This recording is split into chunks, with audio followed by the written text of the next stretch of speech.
Hoje nós vamos conversar um pouquinho a respeito da palavra de Deus e esta palavra ela veio ao meu coração enquanto eu estava fazendo a leitura de um livro indicado para o meu cunhado, pelo meu cunhado Leandro, e o Senhor Deus falou no meu coração de uma maneira tão clara, tão evidente, e como eu falei um pouquinho antes para vocês, né?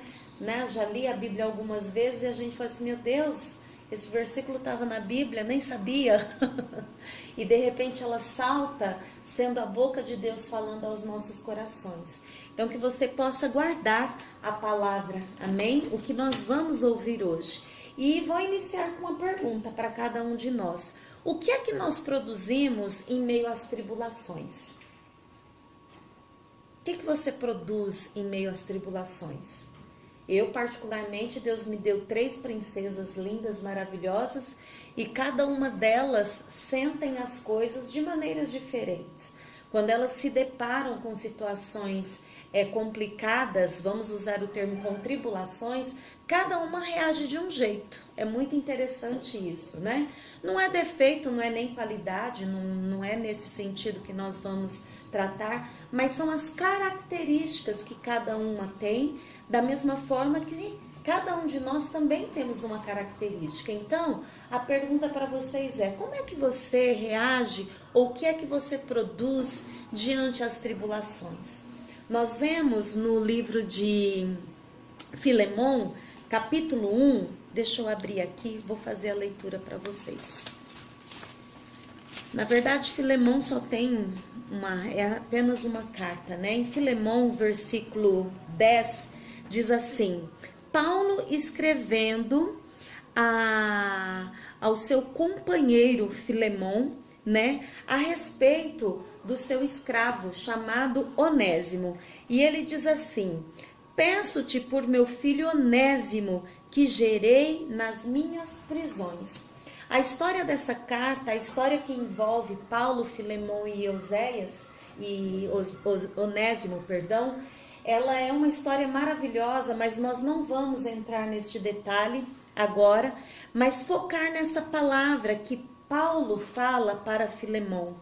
Peço-te pelo meu filho Onésimo, que gerei nas minhas prisões. Quando nós nos sentimos aprisionados, o que é que nós geramos? Quando nós nos sentimos aprisionados pelos nossos pensamentos, pelos nossos sentimentos, pelas nossas vontades, por uma situação que a gente vive dentro do trabalho, dentro do lar, dentro do ambiente familiar, né, envolvendo os nossos parentes, quando nós nos sentimos presos, o que é que nós geramos? O que é que sai de dentro de nós, né? Nós damos vida a quê? Muitas das vezes, quando nós nos sentimos assim, a nossa boca, ela expressa coisas e palavras, melhor falando, ela expressa palavras, ela gera palavras que lá na frente nos traz muitas consequências. Mas aqui nós vemos Paulo falando que em meio às prisões que ele vivia, e essa carta pelos historiadores foi escrita enquanto Paulo estava preso em Roma, ali em meio à prisão, Paulo gerou para Cristo Onésimo como filho de Deus, como irmão amado em Cristo, tanto para ele quanto para Filemon. Então, o que eu quero compartilhar com vocês, a nossa visão diante dos problemas, das tribulações, daquilo que nos aprisiona, precisa gerar vida. Precisa gerar vida. Ah, mas de que maneira que vai ser gerado vida? Como eu falei logo no início, eu tenho 3 filhas que sentem diferente, pensam diferente, né? E reagem diferente. Eu não tenho uma fórmula para passar para cada um de vocês, porque vocês têm as suas características em particular. E o que eu indico e que funciona muito é intimidade com Deus, intimidade com o Espírito Santo. Porque a partir do momento que nós fazemos assim, nós, diante das prisões que o mundo, que a sociedade, que os nossos sentimentos, que os nossos pensamentos, que as nossas vontades nos impõem, nós nos sentiremos livres e libertos e geraremos vida para o louvor e a glória do nome do nosso Deus. Amém? Um outro exemplo que o Senhor Deus nos dá na sua palavra é da vida de Estevão. Lá em Atos, capítulos 6 e 7, são capítulos que eu indico você a ler por completo, para você entender toda a história de Estevão. A palavra de Deus nos mostra que enquanto Estevão, ele estava também sendo interrogado perante o Sinédrio, ele estava sendo julgado porque foi acusado por falsas testemunhas de ter blasfemado contra Moisés e a palavra. Então, a gente percebe que naquele momento, enquanto ele estava sendo julgado, acusado injustamente, a palavra de Deus no capítulo 6, versículo 15, nos diz assim, Então, todos os que estavam assentados no Sinédrio, julgando aquela situação, de falso testemunho contra Estevão, fixaram os olhos nele e viram o rosto de Estevão como o rosto de um anjo. Olha que coisa mais interessante. Em meio a uma situação, eu particularmente, eu fico muito irritada quando sou acusada de ter feito uma coisa que eu não fiz. Injustamente, nossa, dá palpitação. Eu até brinco, o sangue nordestino ferve aqui, que você já fala, epa, peraí, gente, não é bem por aí. Mas no caso de Estevão, amados, nós temos o exemplo que ele não permitiu que o sangue fervesse no corpo dele, muito pelo contrário, não permitiu que o rosto dele transmitisse a irritação, a tristeza, o sentimento de... qual é a palavra? O sentimento de injustiça, essa é a palavra. Muito pelo contrário, mas a Bíblia nos diz que todos aqueles que o acusavam e já tinha tudo organizado para julgá-lo como condenado, da sentença de condenado, de culpado para ele, viram no rosto dele como se o rosto fosse o rosto de um anjo. Então eu convido vocês a produzir em meio às suas tribulações, na sua face, a glória de Deus. Por que Estevão, foi possível a Estevão isso? Porque ele estava cheio de Deus, ele estava cheio do Espírito Santo, ele estava cheio do Senhor. Se nós assim fizermos, amados, em meio às prisões geraremos sim vida para o reino de Deus. Em meio a acusações, a injúrias, em meio a situações de injustiça, nós brilharemos e refletiremos a glória de Deus no nosso rosto.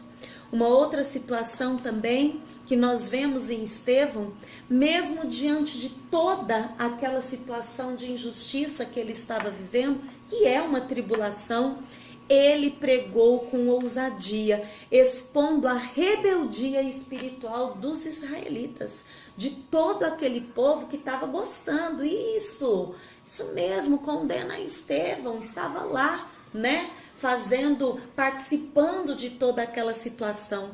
Capítulo 7 de Atos, versículo 51, a palavra diz assim, que no discurso de Estevão, cheio do Espírito Santo, ele falou para todos aqueles que estavam no Sinédrio e aqueles que estavam ao redor ouvindo, toda aquela situação, participando daquela situação. Ele pregou de uma maneira onde disse assim, homens de dura cerviz, incircuncisos de coração e ouvido, vós sempre resistis ao Espírito Santo, assim vós sois como vossos pais.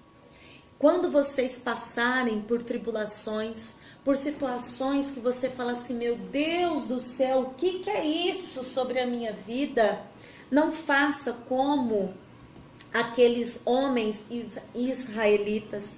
Não seja duro de coração, não seja incircunciso, não deixe que o pecado, que a sua vida, pessoal, no sentido de os seus desejos como homem, como mulher, ela seja uma barreira para que o seu coração e o seu ouvido resista à voz do Espírito Santo de Deus.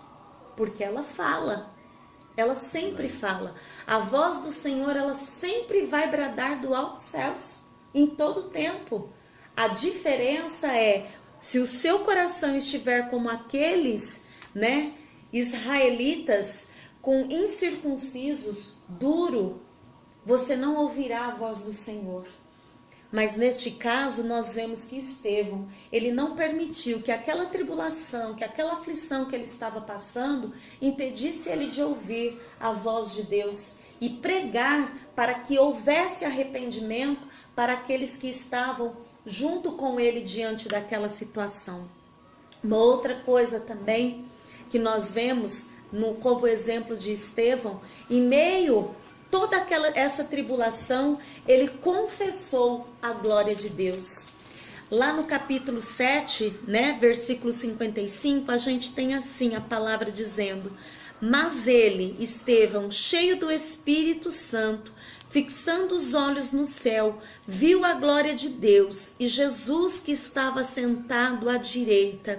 E ele disse: eu vejo os céus abertos e o Filho do Homem que está em pé à direita de Deus. Irmãos, eu me emociono. Porque quantas vezes eu me pego em meio a tribulações, em meio a situações tão complicadas que nós vivemos. Faz parte disso, o próprio Jesus disse que nós no mundo teríamos aflições. E nós não conseguimos abrir os nossos olhos e fazer como Estevão, olhar para o céu e ver Jesus assentado à direita de Deus Pai, glorificado, olhando. Aí você pode falar assim: mas Jesus só ficou lá do céu olhando Estevão. Gente, Jesus abriu os céus para receber Estevão. Glória a Deus. Para receber Estevão. Pensa numa coisa dessa. Que você, nesta noite, ouvindo essa palavra, aprenda que em meio às tribulações, em meio às situações, olhe para o céu e você vai fazer como Estevão. Os seus olhos se abrirão e você verá Jesus assentado à direita de Deus Pai Todo-Poderoso, olhando para você, cuidando de você, guardando, direcionando os teus passos e a sua vida. Amém? Em meio à tribulação, Estevão confessou a glória de Deus. E uma outra coisa que para nós às vezes é uma das coisas mais difíceis que há neste mundo, ele pediu misericórdia a todos aqueles que estavam ali. Naquele momento, já havia passado o julgamento, já havia passado o discurso de Estevão, acusando a rebeldia espiritual dos israelitas. Este foi um momento em que ele já estava sendo apedrejado. E mesmo sendo apedrejado, o que ele fez? Pediu misericórdia ao Senhor por todos aqueles que os julgaram injustamente e que estavam apedrejando ele. Gente, como cada um de nós não conseguimos enxergar dentro da palavra de Deus a misericórdia que Deus quer que cada um de nós tenhamos para com o nosso próximo. Aí você fala: mas o fulano, beltrano, ciclano não merece. Quem é que merece? Você merece? Em meio à tribulação. Mas você não sabe o que aquela pessoa me fez passar. Não importa se você está passando por tribulações e o Senhor Jesus, Ele é o Senhor da sua vida, temos que liberar o perdão. Amém. Temos que exercitar o perdão. Mas não é fácil. Eu concordo plenamente, não é fácil. Como eu disse logo no início, cada um sente de um jeito. Para uns é facílimo perdoar. A pessoa derrama 2 lágrimas, a outra já está abraçando, perdoando. Para outras passa gerações e gerações e a pessoa ainda lembra daquilo que aconteceu em 1929, 1900 e bolinhas. Mas somos de Deus, somos de Cristo. Precisamos refletir a glória, precisamos gerar vida, precisamos anunciar o evangelho transformador do Senhor, precisamos perdoar.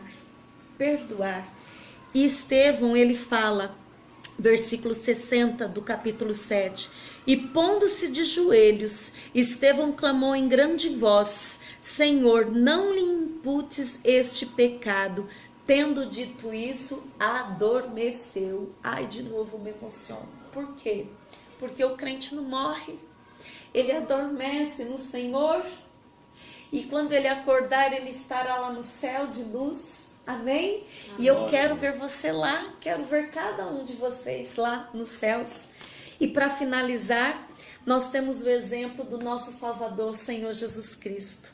Em meio à morte dele, amados, e pela morte dele, por causa da morte dele, lá na cruz do Calvário, que todos sabem como foi, ele abriu para nós um novo e vivo caminho, que nos garante, sabe o quê?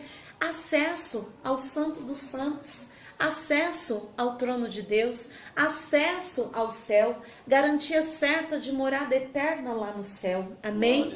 Isso nós encontramos no livro de Hebreus, capítulo 10, versículo 19 e 20.